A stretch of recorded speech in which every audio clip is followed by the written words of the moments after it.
Saudara, di Islam itu bukan kasih lagi, tapi rahmatan lil alamin, rahmat.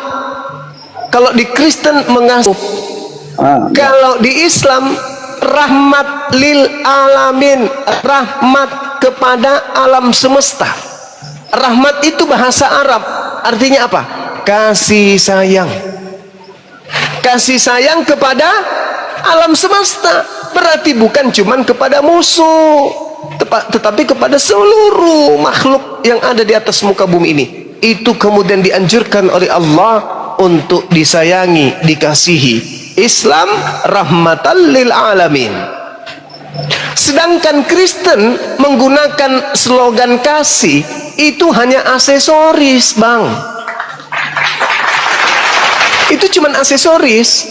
Kenapa saya katakan itu cuman aksesoris? Coba Anda baca di dalam Matius 22. Apa kata Yesus di sana di Matius 22? Ajaran kasih itu tersimpan ayat berapa itu? Matius 22 data berapa itu, Bang? 22 34 kalau nggak salah. 34. Iya, coba Anda baca. Ketika orang Farisi datang, orang Farisi kemudian mendengarkan Yesus dan telah membuat orang-orang Saduki, lalu kemudian berkumpullah mereka. Lalu ahli Taurat ini bertanya untuk mencoba Yesus. Guru, ya paman, manakah yang terutama dalam hukum Taurat? Manakah yang terutama dalam hukum Taurat? Dari situ aja sudah ketahuan kan? Ini membahas tentang hukum Taurat. Sedangkan di Kristen tak ada lagi hukum Taurat. Manakah yang lebih utama dari hukum Taurat? Jawab Yesus kepada mereka, kasihilah Tuhan Elohimmu dengan segenap hatimu, dengan segenap jiwamu, dengan segenap akal budimu. Itulah hukum yang terutama dan yang pertama. Hukum yang kedua yang sama dengan itu adalah kasihi sesamamu manusia seperti dirimu sendiri. Pada kedua hukum inilah tergantung seluruh hukum Taurat dan kitab para nabi. Saya ulang, pada dua hukum inilah, kasih kepada Tuhan, kasih kepada seluruh manusia, tergantung hukum Taurat. Tuh, jadi kasih itu tergantung di Taurat. Sedangkan Paulus berkata dalam Efesus 2 nomor 15, dengan matinya Yesus di atas tiang salib, Yesus telah membatalkan hukum Taurat beserta segala ketetapan dan ketentuan serta perintah yang ada di dalamnya. Dengan kata lain, Yesus menurut Paulus telah membatalkan hukum kasih. Jadi dua ayat berapa tadi? Matius 22 nomor 34. Efesus 2. Efesus 2 nomor 15. Nomor 15. Ya, dengan matinya Yesus, dia telah membatalkan hukum Taurat beserta segala ketetapan, ketentuan yang ada di dalamnya. Semua ketetapan yang ada dalam hukum Taurat dibatalkan. Dengan kata lain, ajaran kasih yang ada dalam hukum Taurat itu dibatalkan. Gitu, Bang.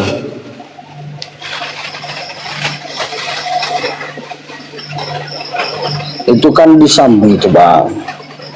Sebab dengan matinya Yesus sebagai manusia, ia telah membatalkan hukum Taurat dengan segala perintah dan kebenarannya untuk menciptakan keduanya menjadi satu, menjadi manusia baru di dalam dirinya, dan dengan itu mengadakan damai sejahtera. Apalagi, Bang, yang kurang? Ya, itu dia sudah membatalkan, lalu menjadikan hukum Taurat itu bersatu dengan dirinya. Lalu apa? Mati digantung untuk Kristen. Makanya di dalam Galatia 3:13, Kristus telah menebus kita dari kutuk hukum Taurat dengan jalan menjadi kutuk, sebab ada tertulis, terkutuklah orang yang mati di atas tiang salib. Tuh, kata Paulus. Kalau itu, Bang, itu memang ada, terkutuklah orang yang mati di kayu salib. Itu kan artinya begini, di penjara sana pun ada juga itu yang di penjara nggak ada kesalahannya. Begitulah itu, Bang. Saya tidak ngerti, saudara, arah pembicaraan. Pernah nggak Abang dengarkan berita bahwasanya di penjara itu ada salah tangkap? Pernah nggak? Ada, betul. Nah, seperti itulah Yesus. Berarti Yesus salah tangkap. Yesus itu tidak punya kesalahan. Berarti salah tangkap, Bang. Nah, seperti itulah ceritanya. Nah, kalau salah tangkap berarti semuanya salah dong. Kenapa begitu salah? Berarti tak ada nubuatan. Begini loh Bang, nubuatan itu harus terjadi. Ya, katanya salah tangkap tadi, Dengan Bang. cara salah tangkap itulah terjadi kejadian itu. Jadi Yesaya 53 itu nggak ada hubungannya. Apa itu Bang? Yesaya 53. Yesaya Ada nggak nubuat Yesus untuk mati dibunuh? ada. Loh, berarti nggak salah tangkap Cak Ayu. Berarti sudah direncanakan, ada rancangan untuk melakukan pembunuhan terhadap Yesus. Berarti nggak salah tangkap. Abang saya tanya dulu, ada nggak kesalahan Yesus dia digantung? Tak ada. Lah, terus kenapa dia digantung? Berarti bukan dia yang digantung. Terus siapa? Loh, kan tak ada salahnya. Katanya yang digantung itu orang terkutuk. Maksudku terus siapa yang digantung? Kan abang bilang tadi. Orang yang terkutuk, Bang. Baca Ulangan 27 nomor 25. Terkutuklah orang yang makan uang suap untuk menyerahkan orang benar agar dibunuh. Itu siapa pelakunya? Yudas. Yudas. Alhamdulillahi Rabbil Alamin. Berarti yang terkutuk di situ siapa? Itu transparan Yudas. Yudas. Gitu dong, Bang. Berarti Yesus ini diselamatkan, yang menggantikannya adalah Yudas. Berarti ketika hendak menipu Tuhan, rupa-rupanya Tuhan membalas tipuan mereka dengan tipu daya yang jauh lebih dahsyat. Coba Anda baca di dalam Matius 26 nomor 4. Mereka membuat tipu muslihat. Coba Anda baca Matius 26 nomor 59. Mereka membuat saksi-saksi palsu. Baca Markus 14 nomor 1. Mereka melakukan penipuan-penipuan untuk supaya bisa menjebak Yesus agar dia bisa disalibkan. Tapi apa? Tuhan membalas tipu daya mereka. Tuhan membalas kemudian tipu muslihat mereka. Tuhan membalas kemudian kesaksian-kesaksian palsu mereka. Wa makaru wa makarallah wallahu khairul makirin. Allah adalah sebaik-baiknya pembalas kejahatan. Maka apa yang terjadi? Yesus yang tidak punya salah terangkat ke langit. Yang disalib adalah orang yang terkutuk. Ini dimanfaatkan oleh siapa kemudian? Iblis. Apa buktinya? Coba Anda baca Markus 4. Udah. Markus, ya, Kita gimana? yang terkutuk dulu. Ya, silakan. Apakah harus yang di kayu salib yang harus terkutuk? Yes. Apakah orang yang mencuri tidak terkutuk juga? Justru terkutuk. Apakah orang yang sedang selingkuh tidak terkutuk juga? Terkutuk juga. Nah, Nah. bukan hanya yang orang di kayu salib Bang yang terkutuk. Nah, Makanya abang bilang, dengar dulu. Makanya Iya, abang silakan. bilang tadi Yesus itu disalib, yang digantungkan orang yang terkutuk yaitu Yudas. Iya. Dan kitab tidak ada disalib Yudas. Loh, lalu yang terkutuk siapa, Bang? Yang terkutuk sesuai dengan perbuatannya, yang menjual Yesus terkutuk. Alasannya karena menjual Yesus. Ya, siapa yang terkutuk di atas tiang salib itu? Orang yang jahat itu Bang. Nah, bagus, berarti dia bukan Yesus. Syukran, thank you. Anda pintar. Sekarang begini, sudah saya katakan tadi, Yesus Iya. itu disalib itu karena alasannya salah tangkap lah, karena tidak ada kesalahan yang fatal, yang valid. Sedikit pun tidak punya kesalahan Yesus. Kenapa dia disalib? Saudara, ingat tidak? Ketika Ya. kemudian Yesus mengatakan kepada Petrus, "Enyahlah engkau iblis. Engkau memikirkan apa yang dipikirkan manusia, engkau tidak memikirkan apa yang dipikirkan Tuhan." Betul? Ya. Ingat? Nah, sekarang pikiran Tuhan adalah Yesus ini mau diselamatkan atau Yesus ini mau dibinasakan. Itu pikiran Tuhan. Pikiran Tuhannya Yesus mau dibinasakan atau Yesus ini mau diselamatkan? Sekarang bang gini, rancang itu tidak akan melesat. Yesus itu disalib bukan karena apa-apa bang. Yesus itu disalib itu sudah karena perjalanan Yesus. Loh, berarti yang mana ini yang benar? Yesus ini orang terkutuk kah? Nah, Kalau dia bukan orang terkutuk, berarti bukan dia yang disalib. Mana yang betul? Dudukkan dulu Yesus ini. Dia gini loh bang, Yesus. gini, dengar dulu bang. Ada, udah saya katakan tadi, ada nggak orang yang dipenjara? Ada bang, ada. Dan kalau itu terjadi kepada Yesus, itu terjadi. Gimana? Orang besar. Ada salah tangkap. Ada orang salah tangkap. Ya, berarti pengadilan salah. Gimana? Oke, kejaksaan salah, berkas-berkas salah, keputusan salah, yang memutuskan dan menerima kemudian laporan-laporan penyidik dan seterusnya salah, semua salah. Kalau Anda mengatakan Yesus salah tangkap, berarti Kristen salah iman. Karena imannya Kristen, Yesus datang nebus dosa. Ternyata Yesus salah tangkap, bang. Mana dong? Gak boleh Anda berlari ke sana. Yang Anda harus jadikan acuan adalah ucapan Yesus. Aku memang harus pergi sesuai apa yang tertulis tentang aku di dalam Taurat, di dalam kitab nabi-nabi, dan di dalam kitab Mazmur. Aku memang harus pergi sesuai dengan apa yang tertulis tentang aku di dalam kitab Taurat, kitab nabi-nabi, dan kitab Mazmur. Kata siapa? Kata Yesus. Tertulis di mana? Lukas 24 nomor 44. Berarti Yesus harus pergi tidak sesuai dengan Paulus, tulisan Paulus, enggak, tapi harus pergi sesuai dengan apa yang ada di Amsal, apa yang ada di Mazmur, apa yang ada di dalam kitab Taurat. Ketika Yesus ingin digiring, kemudian dilakukan propaganda, dibuat makar agar Yesus ini dihakimi kemudian oleh orang-orang Yahudi melalui tangan eksekutor Romawi. Tuhan sudah berpikir lebih dulu. Amsal 11 sesuai dengan perkataan Yesus, aku memang harus pergi sesuai dengan apa yang tertulis tentang aku di dalam kitab Amsal. Apa dikatakan Amsal 11 nomor 6? Orang yang jujur dilepaskan oleh kebenarannya, tetapi pengkhianat tertangkap oleh hawa nafsunya. Pengharapan orang pengkhianat gagal dan kematian, dari kematiannya, dan harapan orang jahat menjadi sia-sia. Orang benar diselamatkan dari kesukaran, lalu orang fasik menggantikan. Kok dusta bang? Ini dalil.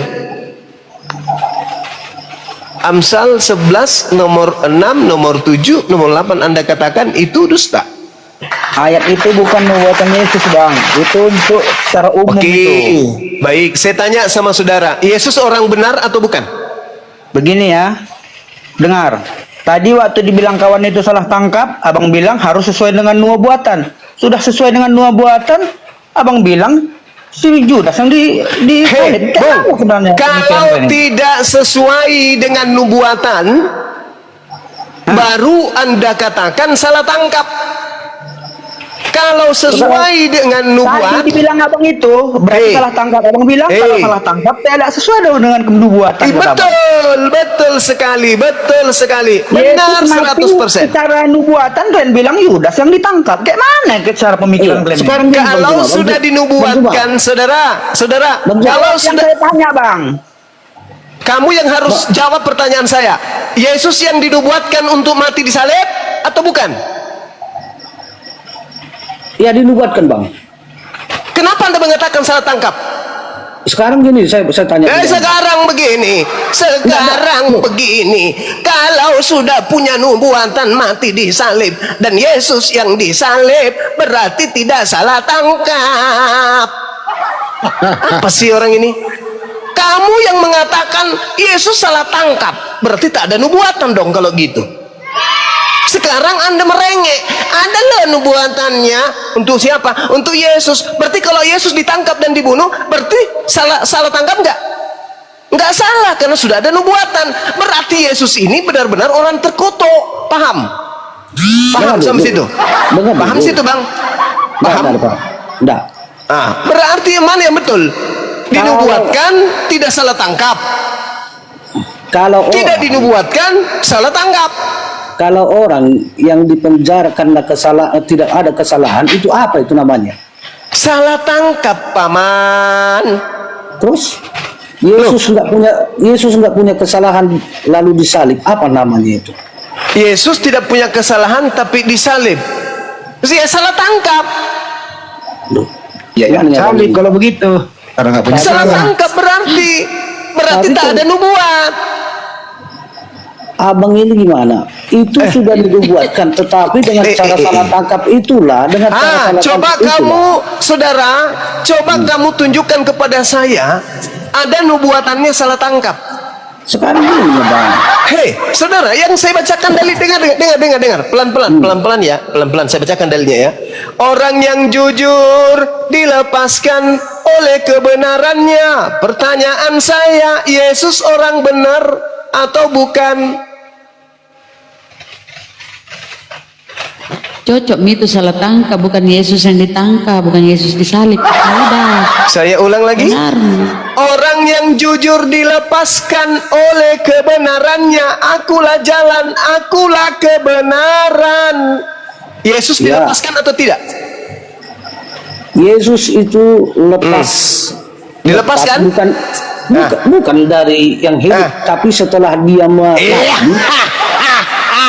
Ketawa. Setelah dia mati kan hidup lagi. Ada Orang yang jujur dilepaskan oleh kebenarannya, tetapi pengkhianat tertangkap. Siapa yang pengkhianat? Yesus rupanya. Yesus kan lepas setelah dia mati. Yang tertangkap siapa? Kalau masalah tertangkap itu banyak itu, Bang. Bukan mengarah ke Yesus itu. Ulaika hum syarrul Jangan fokus ke Yesus masalah tertangkapnya. Jangan fokus ke Yesus. Siapa yang bersalah pun kena tangkap itu. Jangan fokus ke Yesus. Yesus itu yukhadi'una selamat. Allah walladzina amanu wa ma yakhda'una illa anfusahum wa ma yasrun.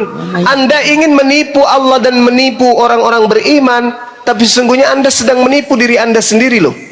Juma yang sedang berdusta, Juma yang sedang berdusta.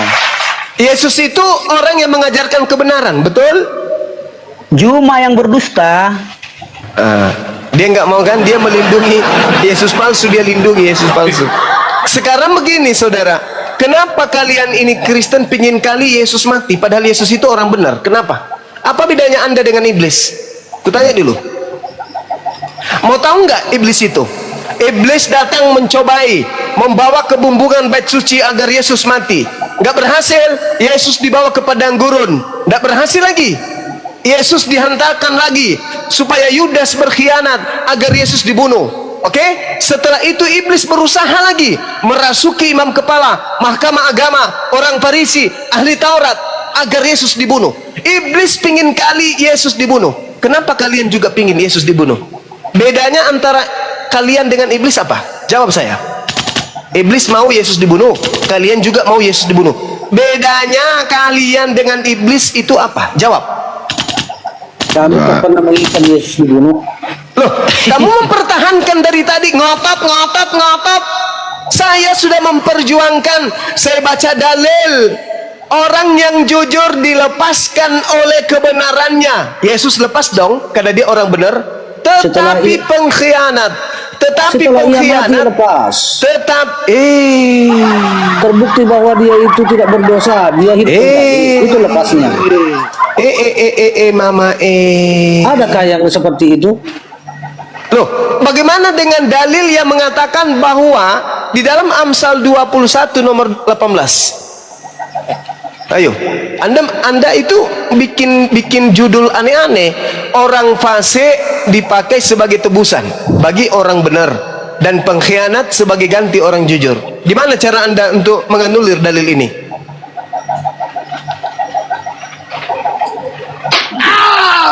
Oke, debat. Ayo. Bukan juga Alkitab. Lupa bawa Alkitab. Yesus berkata, aku memang harus pergi sesuai dengan apa yang tertulis tentang aku di kitab Amsal.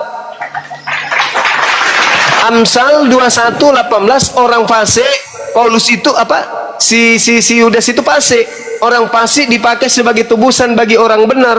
Yesus orang benar. Nggak ada Yesus ngomong gitu, Juma. Kau dusta aja. Apa? Apa? Dusta aja kerjamu. Nggak ada bilang Yesus aku akan terjadi nubuatanku seperti di kitab Amsal. Nggak ada Yesus ngomong gitu. Kau dusta aja kerjamu. Kalau ada gimana? Nggak ada itu, nggak ada. Kalau ada kucakar mulutmu, boleh? Itu Juma. Kutanya dulu samamu. Kalau ada tertulis boleh aku cakar mulutmu? Ini gak sopan ini Juma ini. Lah kamu yang tidak sopan. Kau bilang saya pembohong barusan. Kau bilang saya nipu-nipu barusan. Kau yang tidak sopan. Saya di sini sebagai penginjil, haram hukumnya menyampaikan sesuatu yang tidak ada datanya. Paham kau? Saya bukan penyesat. Saya menghantarkan kau kepada kebenaran. Yesus berkata di dalam Lukas 24 nomor 44, inilah perkataanku yang telah kukatakan kepadamu ketika aku masih bersama-sama dengan kamu, yakni bahwa harus digenapi semua yang ada tertulis tentang aku di dalam kitab Taurat Musa, kitab Nabi-Nabi, dan kitab Mazmur. Tuh tertulis. Mau dicakar mukamu? Mau kucakar mukamu? Mau? Jangan kau katakan saya penyesat, pembohong, pendusta. Enggak. Aku berbicara sebagai penginjil. Saya gunakan dalil-dalil karena saya tidak menemukan lagi Injilnya Yesus kecuali hasil penulisan wartawan yang tidak diketahui siapa dia. Dijadikan sebagai data untuk menyadarkan kamu, karena kitab ini yang Anda gunakan untuk menyesatkan diri Anda sendiri. Yesus loh yang berkata, perkataanku yang telah kukatakan kepadamu ketika aku masih bersama-sama dengan kamu, yakni harus digenapi semua yang tertulis tentang aku di dalam kitab Taurat Musa, kitab Nabi-Nabi, dan kitab Mazmur.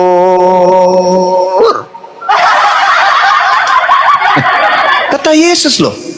Tidak dikatakan aku harus pergi menggenapi nubuatan yang tertulis di dalam kitab Roma, Galatia, Filipi. Nggak ada. Yang tertulis adalah kitab Nabi-Nabi, kitab Mazmur, kitab Taurat Musa.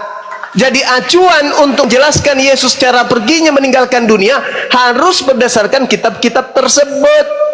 Di Amsal jelas dikatakan orang benar diselamatkan dan yang dipakai sebagai ganti adalah orang fasik, pengkhianat sebagai ganti orang jujur.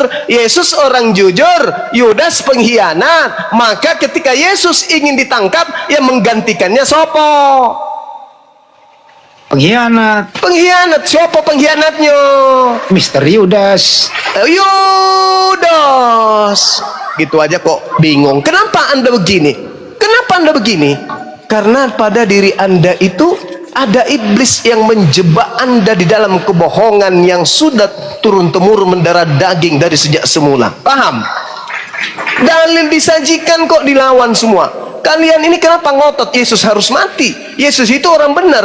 Apa di dalam tertulis di dalam Ulangan Keluaran 23 nomor 7? Jangan kau membunuh orang yang benar, jangan kau membunuh orang yang tidak bersalah. Itu perintah Tuhan. Berarti Yesus tidak boleh dibunuh karena Yesus orang benar. Itu bukan untuk Yesus itu kalimatnya, Juma. Tapi Yesus berkata, apa yang tertulis tentang aku di dalam Taurat, Keluaran itu adalah Taurat. Cak Ayu, pingin rasanya kuludahi mukamu kawan. Coba kau dekat sini, kuludahi mukamu. Betul. Dan Juma. Selalu dari. Jangan ikut campur dulu dari. Diam dulu kali di pojok. Coba kau dekat di sini. Aku berdahak, ku lempar dahakku itu ke matamu.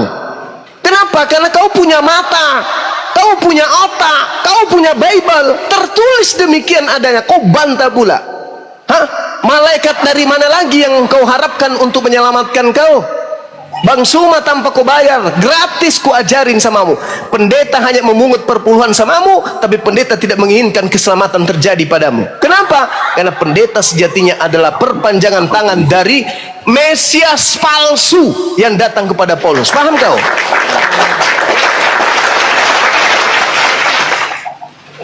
Keluaran mengatakan, jangan kau membunuh orang yang tidak bersalah. Yesus ada salah enggak? Ada dong. Enggak ada. Yesus itu manusia suci loh. Berarti enggak boleh dibunuh Yesus itu. Ketika orang-orang Yahudi berupaya karena iri dengki cemburu kepada kehebatan Yesus, mereka berkongkol untuk membunuh Yesus. Mereka melakukan tipu muslihat sampai di dalam Matius 27 nomor 18. Apa kata Pilatus? Orang-orang ini bersekongkol menyerahkan Yesus karena dengki. Mereka dengki, ingin menyerahkan Yesus. Apakah Tuhan pencipta langit dan bumi yang telah mengutusnya membiarkan orang dengki membunuh orang yang disucinya, orang yang disukainya? Gak mungkin. Apa yang terjadi? Yaitu tadi Amsal 21:18, pengkhianat yang menggantikan dia. Kalian disesatkan oleh Mesias palsu itu dengan memanfaatkan penyaliban. Coba Anda lihat di dalam Markus 4. Boleh dibuka Markus 4, Bang Handi atau Bunda Rahma? Nomor Di data nomor 4, nomor 5, nomor 6, nomor 7, nomor 7, nomor 7, nomor 8, nomor 14. Sorry. Bukan ini, bukan Markus, tapi Lukas 4 coba. Satu perikop, Bang. Kalau saya tidak salah, ada tertulis perikopnya demikian. percobaannya Di perikopnya padang percobaan gurun. di padang gurun. Betul, Bang Handi minta tolong dibacakan, Bang. Dibacakan kemudian dari data 4. Jawab Yesus kepadanya, ada tertulis, manusia hidup bukan dari roti saja. Kemudian ia membawa Yesus ke suatu tempat yang tinggi. Iblis ini ya? Iya. Dan dalam sekejap mata ia memperlihatkan kepadanya semua kerajaan dunia. Kata iblis, segala kuasa serta kemuliaan akan kuberikan kepadamu, sebab semua itu telah diserahkan kepada aku.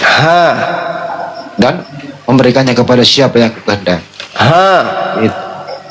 Jikalau engkau menyembah aku, seluruhnya itu akan menjadi milik. Yesus berkata, ada tertulis, engkau harus menyembah kepada siapa? Kepada Tuhan Allah yang ada di langit, dan hanya kepada Dia saja engkau berbakti.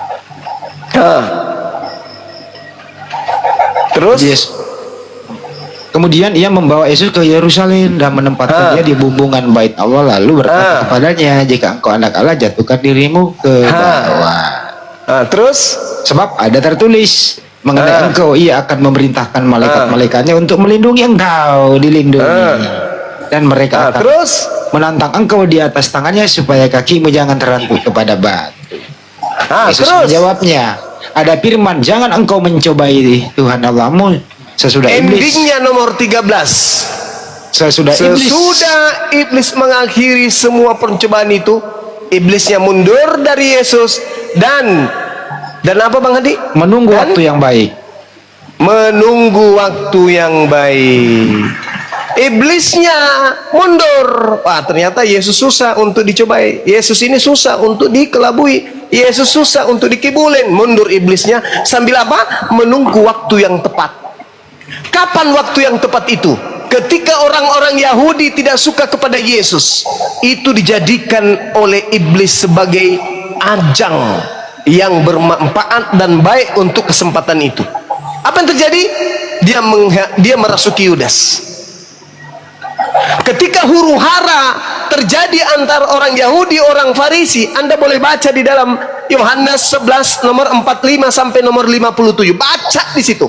Baca baik-baik. Iblisnya kemudian datang ikut campur. Ketika orang Farisi, orang Yahudi sekongkol ingin membunuh Yesus, kemudian Yesus lari bersembunyi di Efraim. Kemudian iblis merasuki Yudas agar Yudas menyampaikan kepada orang-orang Yahudi, tempat orang Roma tempat persembunyian daripada gurunya. Iblis masuk ke dalam Yudas. Apa tujuannya iblis masuk ke Yudas? Agar Yesus disalibkan. Selesai di situ, iblis merasuki imam kepala, mahkamah agama, orang Farisi, agar mereka melakukan persekongkolan, membuat saksi palsu, membuat tipu muslihat. Agar apa? Agar Yesus disalibkan. Iblis berupaya untuk mencelakai Yesus, baik melalui iblis langsung maupun melalui orang lain. Yesus berkata apa? Yohanes 14 nomor 30, aku memang tak lama lagi akan pergi, sebab penguasa dunia telah datang, yaitu iblis, dan iblis sedikit pun tidak berkuasa terhadap diriku. Berarti upaya iblis merasuki Yudas, merasuki iman kepala, merasuki kemudian mahkamah agama, orang Farisi, ahli Taurat, itu semuanya sia-sia. Iblis tidak berhasil. Iblis tidak akan berkuasa sedikit pun terhadap diriku, kata Yesus. Itu kata Yesus. Maka ketika kemudian mereka gagal semuanya, Yesusnya terangkat ke langit, maka apa yang terjadi? Iblis kemudian datang berpura-pura menjadi Mesias. Itulah yang dinubuatkan Yesus. Waspadalah kepada iblis yang datang ke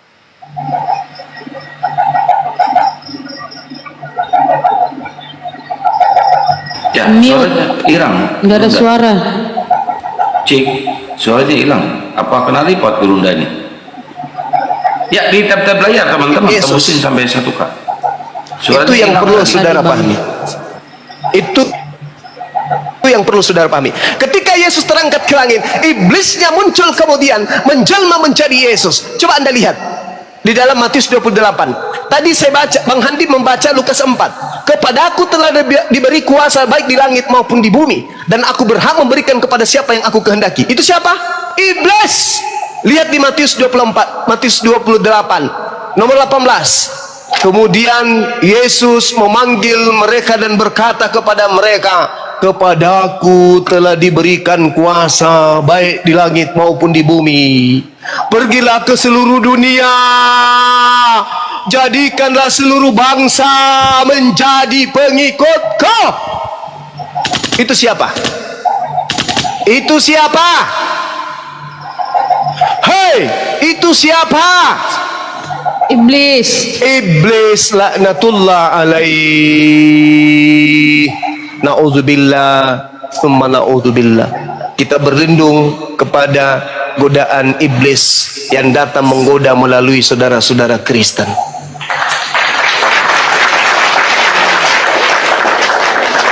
Jangan sangka yang datang kepada Paulus itu Yesus. Jangan sangka yang datang kepada pengikut Yesus itu adalah Yesus. Bukan. Sesuai dengan pengakuan Yesus, waspadalah kepada penyesat yang datang kepadamu dengan memakai namaku, memakai nama Yesus, dan berkata akulah Yesus, dan berkata dia adalah Mesias. Dia akan menyesatkan banyak manusia. Matius 24 nomor 4 nomor 5. Aku berkata kepadamu, aku diutus hanya kepada domba-domba yang hilang dari umat Israel. Tiba-tiba berubah. Pergilah ke seluruh dunia, beritakanlah, ajaklah, jadikanlah seluruh bangsa menjadi muridku. Padahal itu bukan Yesus yang asli. Yesus yang asli mengatakan, aku hanya diutus kepada domba yang hilang dari umat Israel. Yesus palsunya, pergilah kepada seluruh bangsa, jadikanlah seluruh bangsa menjadi muridku. Itu bukan Yesus asli. Itulah Yesus palsu yang dinubuatkan oleh Yesus asli. Makanya endingnya di mana? Camkan baik-baik saudaraku, Acoy dan Ersitorus dan juga Darius, camkan pernyataan saya. Makanya endingnya di mana? Matius 7 nomor 22-23. Pada hari terakhir nanti, Kristen-Kristen akan memanggil aku Tuhan. Bukankah kami bernubuat, mengusir setan, bermujizat pakai namamu juga? Apa kata Yesus? Pada saat itulah aku akan berterus terang kepada Kristen, nyala daripadaku, kalian semua adalah pembuat kejahatan. Aku tidak mengenal kalian.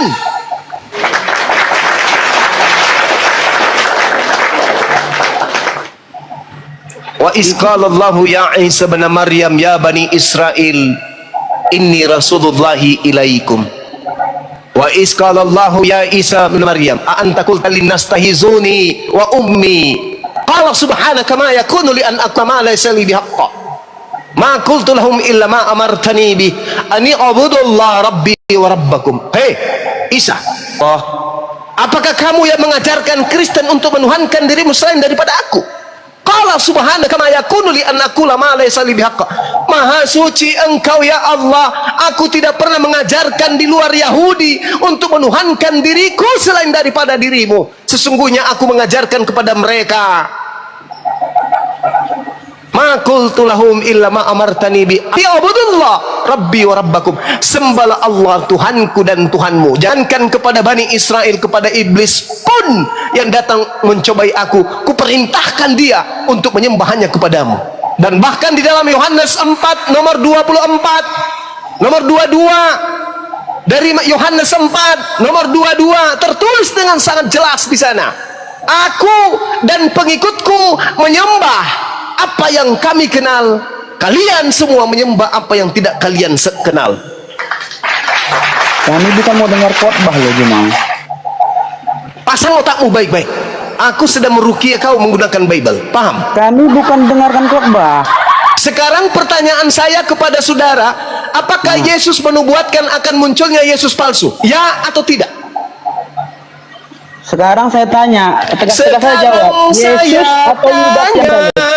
Ketika ditanya balik tanya, itulah buktinya di dalam dirimu hanya ada roh si jahat. Ditanya malah balik tanya, bukannya mau menjawab pertanyaan. Si iblis malah menggoda dirimu, menjawab pertanyaan dengan bertanya. Aye. Kapan kau bisa sehat? Kapan? Hah? Kapan? Saya bertanya, apakah Yesus mengatakan akan datang Yesus palsu? Ya atau tidak? Sekarang aku ingin bertanya, kira-kira yang membuat kau seperti ini apa? Kebenaran atau kesesatan? Ini pertanyaan mendasar. Yesusnya mengajarkan kemudian kepada muridnya akan muncul Yesus palsu, ya atau tidak? Jawabanmu? Kamu melindungi Yesus palsu, kawan. Kamu berusaha untuk menyembunyikan identitas iblis yang ada pada dirimu, kawan. Gak ada Yesus palsu, gak ada. Berarti Yesus pembohong. Gak ada Yesus palsu. Berarti Yesus pembohong. Cuma apapun yang kau bilang kuterima, karena aku dapatkannya dusta-dusta, maka ku lawan terus. Dengarkan. Waspadalah kepada Kitab penyesat Amsal, yang Kitab Amsal datang. kau bilang nubuatan untuk Yesus, ada Waspadalah itu, kepada bohong itu. penyesat yang datang kepadamu dengan memakai nama Yesus. Penyesatnya datang memakai nama siapa? Yesus. Tegas aja kau ucapkan Yesus atau Yudas yang disalib, itu aja coba, pasti aja. Allahu Akbar, Masya Allah. Udah. Yang disalib itu Yudas berdasarkan Bible. Yang bangkit naik ke surga itu Yudas. Yang bangkit keluar dari kubur itu iblis. Itu pendapatmu. Loh, kata Yesus loh. Hah? Kata Yesus. Yang bangkit naik ke surga itu siapa itu? Yudas. Itu tidak melalui kebangkitan dia. Yesus langsung terangkat. Yang keluar dari goa kubur, yang dilihat orang terangkat naik ke surga itu siapa? Yudas. yang naik ke langit itu Yesus. Hah? Yang naik ke langit itu Yesus. Loh, kalau dia Yang keluar dari kubur, yang keluar dari kubur itu bukan Yesus. itu di mana? Di Al-Qur'an atau di Di kitabmu. Lalu yang dia disaksikan orang banyak naik ke surga itu Yudas.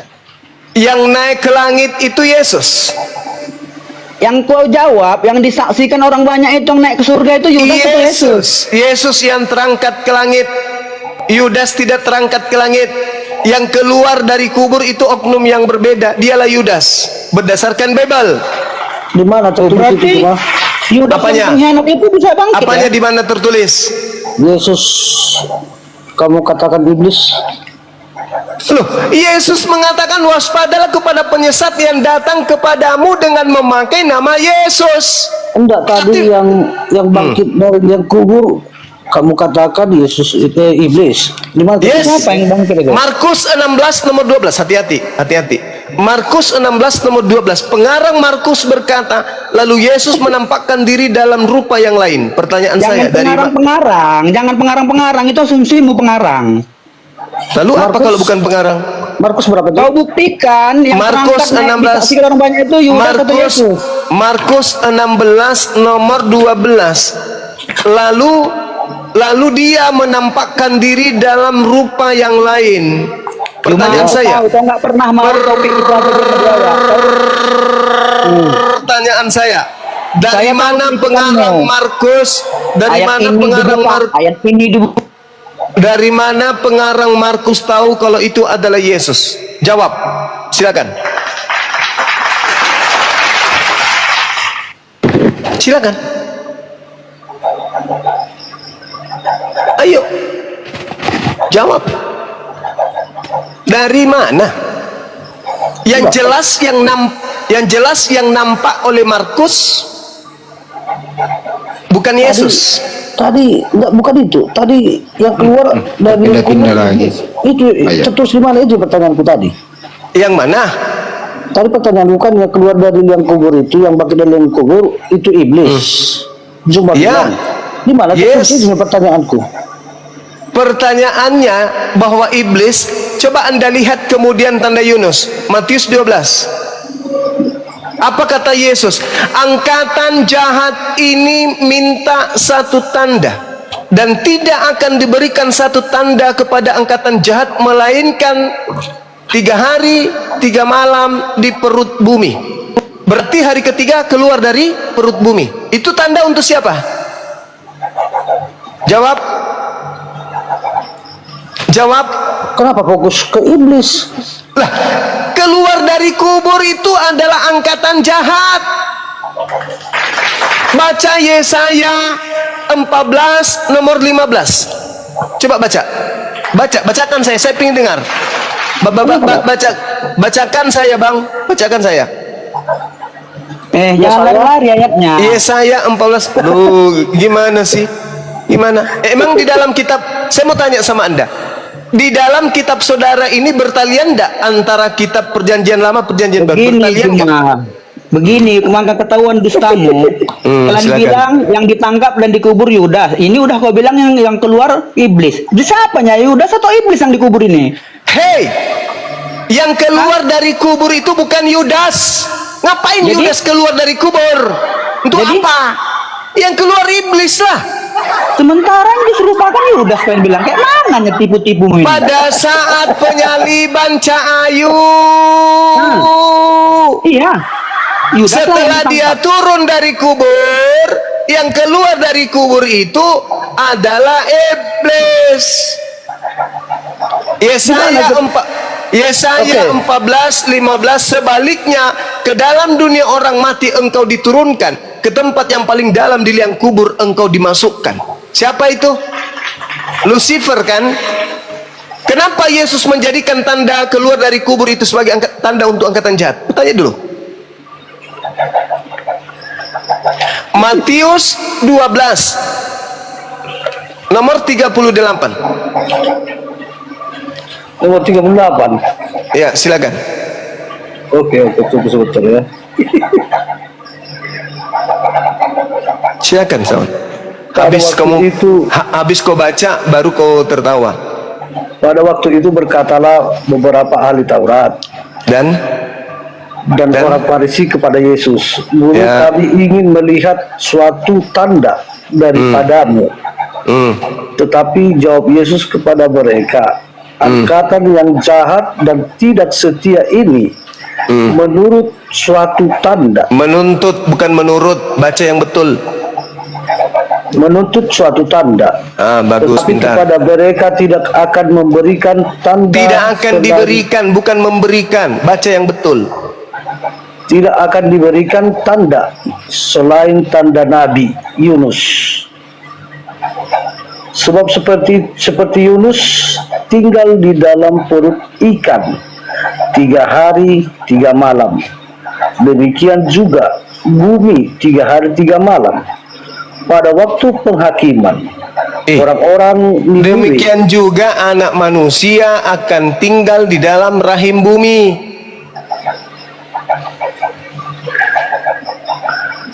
Ya, terus Ah, itu tanda untuk siapa? lanjutlah, cuma jangan separuh dulu. 3 hari 3 malam. Saya tanya, itu tanda untuk siapa? Yesus. Tanda untuk siapa?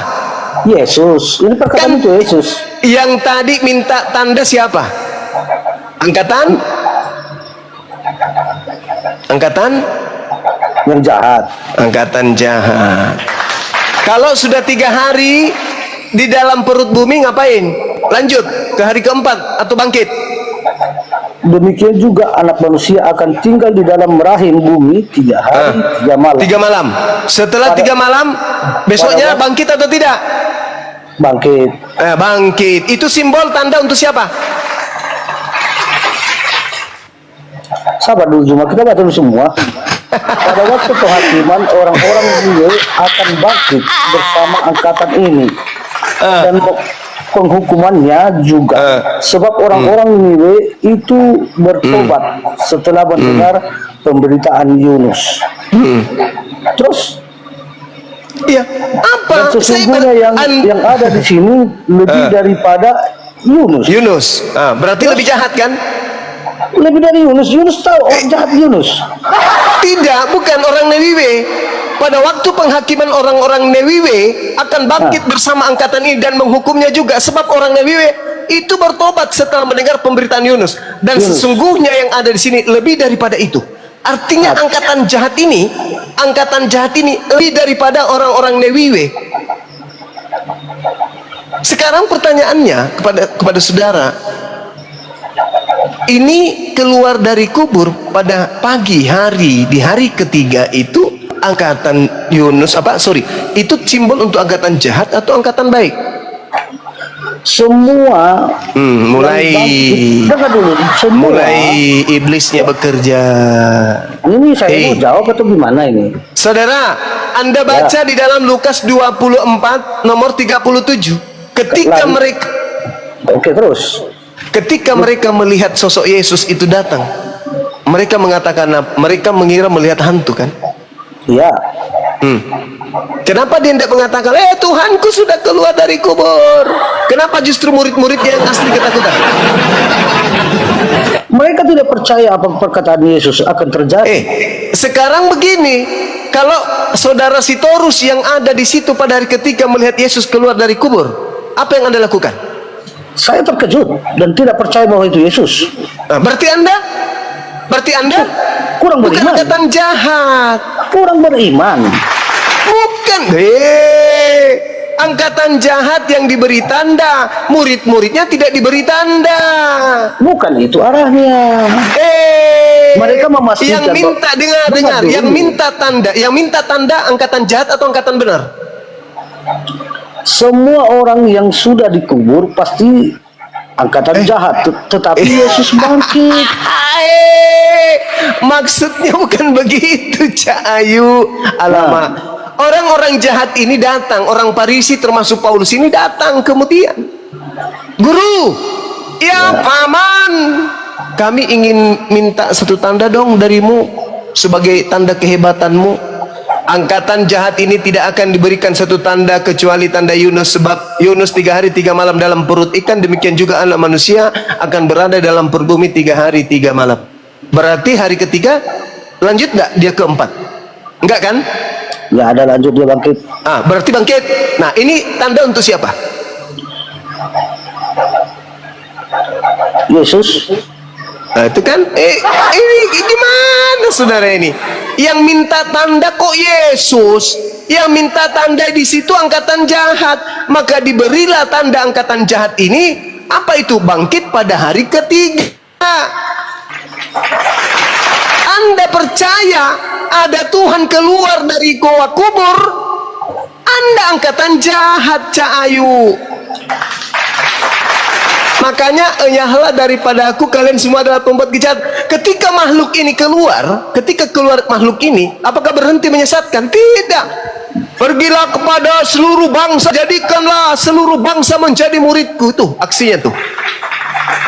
Dirasukinya Paulus, dirasukinya Ananias, dirasukinya Markus, dirasukinya Matius, dirasukinya semua pengarang wahyu juga dimasuki. Dirasuki semuanya. Lahirlah agama Kristen. Anda membantah saya, membantah dalil. Anda menolak saya, menolak Yesus. Anda kemudian ingkar terhadap penyampaian saya, berarti Anda kemudian ingin kekal di neraka. Dah, kewajiban saya sudah selesai. Saya tidak menghina, saya tidak menghujat, saya hanya membaca data. Anda mau percaya, silakan. Anda tidak percaya, berarti Anda termasuk orang yang unik, punya kitab tapi tidak dipercaya. Demikian sahabat-sahabat, saya ingin minum kopi dulu. Silakan. Silakan sahabat yang lain diambil alih. Saya mau bikin masaku dulu, saya pusing. Masaku campur kombantrin. Lanjut. Masa